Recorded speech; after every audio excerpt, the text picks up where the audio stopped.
and then we're going to take you to a place to help make your car look beautiful. What a beautiful day for a ride in a convertible. And it's all coming up next on Making It Here.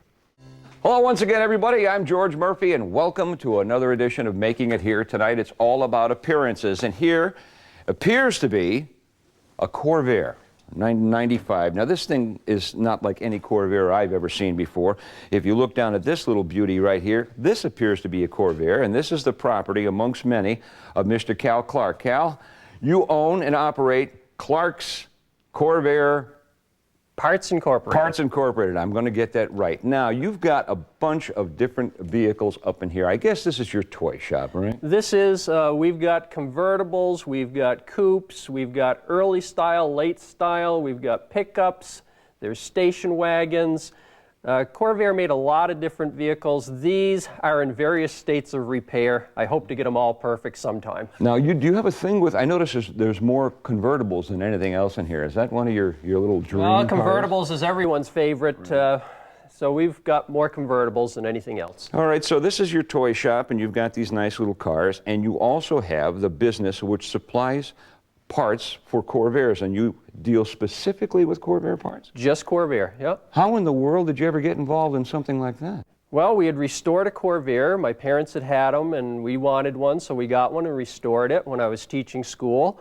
And I said, well, maybe somebody else could use some parts. We made a little list, put out a few advertisements. Next thing we knew, our apartment was full of shelves, and it just grew from there. One thing led to another. Now, how many parts do you have, would you handle? We have 14,000 different part numbers. Wow. And they take up 8 different buildings. And you've got everything from the standard Corvair to this little thing that I never knew existed. This appears to be a pickup truck of some sort, a Corvair. Yeah, Chevrolet made a Corvair pickup from 1961 to 1964. Right. And this part would actually open, and this would come down, so they called it a ramp side. You could roll your wheelbarrow right in. So if I had one of these in my garage and I needed this door, there's a good possibility you might be able to get it for me? Just about anything, especially if it's mechanical and especially if it's critical, we try to keep it available. Well, why don't we leave your toy shop for a while here and go down to the business and take a look around? I'd like to see this operation you got. Is that okay? I understand That'd be great. Your bride's down there too? Oh, yes, she is. All righty, and we're going to head on down to see the business. We're at the business end of Clarks Corvair Parts Incorporated because we got our dog all spiffy, and you just learned how to do that. And what's going to happen now is Cal is going to tell us this multitude of blue buildings around here for Corvair Parts. I find it hard to believe. What are all these buildings for? We've got 8 different buildings. One building is for parts and shipping. The other building is for rebuilding parts. We have a building for doing upholstery, and most of the rest of the buildings are just for bulk storage. You know, I don't see that many Corvairs on the road anymore, so would you have any idea how many of these things are still in existence in the country? It's purely a guess, but the guess is between 50 and 100,000. What we find is that people that have one tend to have 3 or 4. So it's a little hard to tell, but they originally made 1.8 million Corvairs. You've got a pretty nice one, too. I was wondering maybe later if we could get maybe a ride. Oh, sure, anytime. All right, well, let's first of all, in case you need some parts, I want to find out where they are, because maybe I can help you out. So we'll start out in the parts division. Okay. Right? That's a nice car you got up there. Thank you. Yeah, beautiful. George, this is our parts department. Nothing very fancy. We just got parts in boxes in numerical order. And you've got tens of thousands of these. Where does a parts place like this get their parts from? We have it hard. We have to deal with 500 different suppliers, and if we want shock absorbers, we may have to buy 500 of one shock absorber. All right, now let's say that I wanted something like a mirror. How would you go about finding a mirror in this place? The order people would look it up in the catalog. Mm-hmm. Once they got the part number out of our catalog, then they would put it in the computer. The computer would tell them exactly where it was. So all different model, all different years have all different size. One mirror doesn't fit all. No, right? We've got, I think, 6 different mirrors. And of course, we have springs for the cars. We have brakes for the cars, pistons, cylinders, trim, wheel trim, carpets. Yeah, but I'm looking for a mirror. Oh, the mirror. Down here. Okay. All right. Here's the mirror. Now, this would be an exact reproduction. That's exactly the one I ordered. Right. You guys are amazing. Do you have it in bronze? No. That's great. So you've got, this is the general procedure. You just go find a thing, put it in a box, and mail it out? Yep. Did you start out in life being a guy that sells Corvair parts? No, I went to college to be a teacher. I taught general science, and this was just purely a hobby. As we got into it, my wife and I were working until 1 or 2 in the morning, answering calls, filling orders, and then we would both go to our regular job until it got to be too much. So it started out as a hobby. Did you ever envision this would happen? Never. In fact, I remember at one point we had $3,000 invested, which I had borrowed, and I can remember sitting on the bed saying, geez, I wish I had that $3,000 back. And look what you got now. What's the next stop on our tour here? The next stop is where we rebuild carburetors, generators, starters, alternators, and other parts. Okay, that's somewhere down in this direction here. You guys do it all, huh? Yeah, that we do. Cal, I suppose you have the refurbishing place because you can't get brand new parts for cars that aren't made anymore, correct? Yeah, the Corvair was made from 1960 to 1969, and a lot of the parts just aren't available. So here Jason's taking apart a steering box. He'll clean it all out. He'll see what needs to be replaced. We'll put in as many new parts as we can. Then we end up with a steering box that the customer can use. So this is a before and after. Now, where do you get the before stuff? We have some that we've taken off from cars. We buy some, and we also charge the customer a core fee to entice them to return their old one. What in the world? This looks like something out of a horror movie. What is that? That is what we call a nail strip. And you'll see up in the other building where we make the door panels, but here's a door panel. And I don't know what GM was thinking, but they had this incredible system for holding door panels to the door of the car. Right. And what we do is we start with that straight nail strip material. We have to cut it, we have to notch it so it can be bent. We have a form that we can put it on and bend it. Then that shows us exactly where to mark it so that we can put these ridged nails. And those ridged nails, once this is all put on and the vinyl's pulled across and over it, everything's finished, then those nails will go into a little plastic cup that's in the actual door panel. And you do this for every single one? We do this for all the 60 to 64s. We make hundreds of these in a year, and that is right where we're going to start you when you start working for us. Oh, thanks a lot. And just what I need, another job. Is that what he's doing now? Yeah, He's gonna... Kurt, can you show us how you weld the nails on? I thought they used just those little plastic things. That was later in the 60s. They got a little bit smarter, probably cut their costs way down by not having to make these things.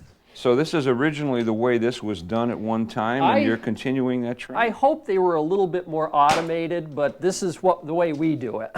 Alrighty, so that holds down to this paneling here. Now I understand that this thing here, you also fabricate these here? Yeah, that's what we do up in the upholstery building. Can we go up to the upholstery building? Yeah. Thank you. It's a very shocking experience here. Upholstery building, that would be this way, I imagine. Yes. Okay, good. George, this is our upholstery department. This doesn't look like any upholstery I've ever seen. What in the world is that? Well, I wanted to start you here in our die cutting department first. We die cut hundreds of different Corvair gaskets because we can't get them any other way. Oh, sure. They don't make the cars anymore. Right. Okay. Luke can show you how we do the cutting of the gaskets.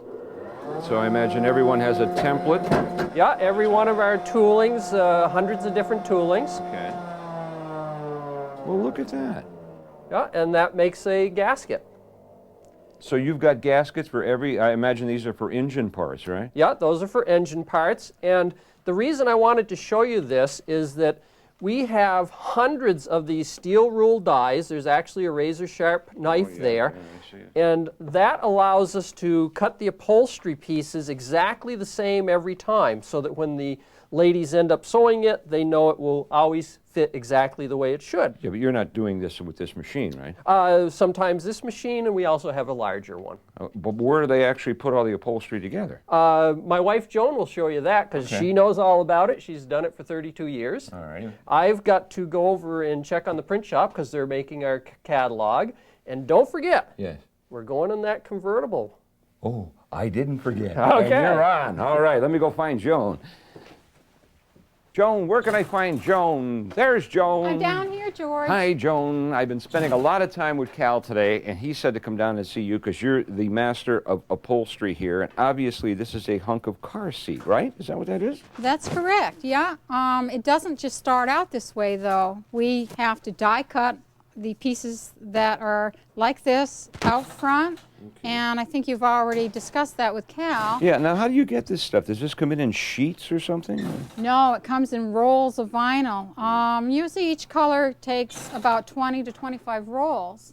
And then around here at any one time we have 600 to 800 rolls of vinyl. Wow. And that's in all the colors, right? That's right. Well, yeah. aside of the seats, do you do everything that's in the car, like the visors and I guess the backs of the seats and Yeah, we do. the wall thing, the door panels and all of that stuff? Yeah, we do the, obviously the front and rear seats. We do headliners, we do carpets, we do the door panels. And it can be in any color and any material? That's right. Well, how does something like this start out? How do you get these little pleats in here and so on? Well, they have to be done on a machine with special tooling, and you need a special combination to get the right loft. Is there a way we could take a peek at that? Sure. Where is that? Yeah, that's in the next room. Oh, well, come on, lead me down there. Let's find out Okay. how they do all this stuff. And what is this thing called, Joan? This is our dielectric embossing machine, George. I told you the process was more difficult than you thought. I guess it is, yeah. It requires 3 different materials and a piece of tooling, and that will give us the correct loft and pattern that we need for this particular year. Well, let's see how this works. So they all go in together there. Oh, I want to stand out of your way. Into the old machine.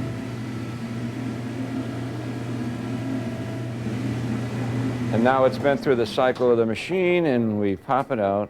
And we've got a final product And ready you- to be used. You do this, and you just stitch all the pieces together, and you've got your seat or your whatever it is you're doing, and they're all for Corvairs, right? That's correct, George. This is fantastic. Listen, I got a promise a little while ago, so I have to go find your wonderful husband.